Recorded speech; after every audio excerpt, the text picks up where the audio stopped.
নিয়ত অনুযায়ী কাজের ফলাফল। ক্লাসের মধ্যে তো কত ছাত্রই থাকে, এর মাঝে একজন বলছে হুজুর আমি যা নিয়ত করি তাই হবে। বলে হ্যাঁ, আমি এই দেশের বাদশার মেয়েকে বিয়ে করবো, আমি নিয়ত করলাম। এটা কি সম্ভব নাকি? এখন যদি কেউ বলে যে আমি জো বাইডেনের অমুক সুমুক আমি বিয়ে করবো, এটা কি সম্ভব নাকি? যেমন চাই তা নিয়োগ করলে তো হবে না। হুজুর আমি জানি না, আমি বাদশার মেয়ে বিয়ে করবো। ছেলে ছাত্র বার হয়ে গেছে, ক্লাস থেকে বের হয়ে গেছে, এখন সে রাজার মেয়ে বিয়ে করবে। রাজার বাড়ির আশেপাশে এবার যখন গেটের সামনে গেলেন, তাকে স্থান দিচ্ছে না, জায়গা দেয় না, গেটটাকে ওপেন করে দিচ্ছে না। এবার কি করবে? ওই দেওয়ালের কাছে কাছে ঘুরতেছে, হঠাৎ করে দেখে রাজা ওই শিকারি করার যাবে শিকারি করার জন্য রাইফেলটা হাতে। বলে রাজা আসসালামু আলাইকুম, আপনার সাথে আমার কথা আছে। বলে ভিতরে আসো। বলে আমাকে দেয় না।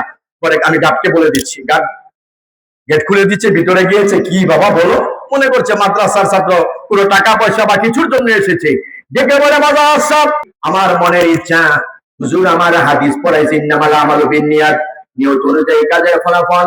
আমি এসেছি আপনার মেয়েকে বিয়ে করার জন্য।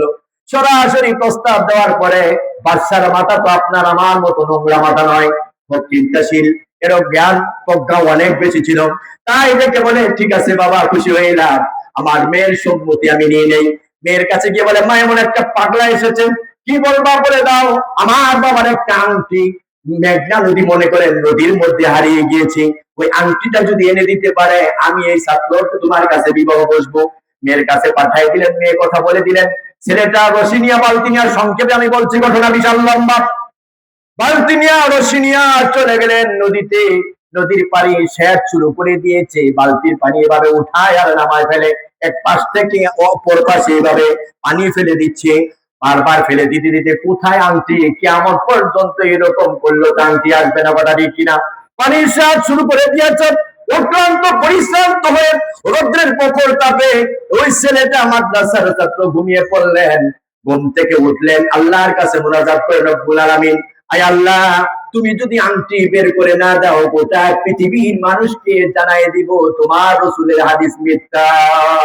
নাউযুবিল্লাহি মিন যালিক।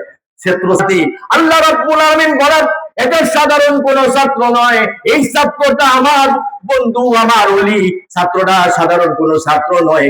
যাও যাও ফেরেশতা জিবরাইল ওই সাগরের অতল গহ্বর থেকে আংটিটা নিয়ে তার বালতির মধ্যে দিয়ে দাও। বলেন সুবহানাল্লাহ। আংটিটা তার বালতির মধ্যে দিয়ে দেওয়া হলো।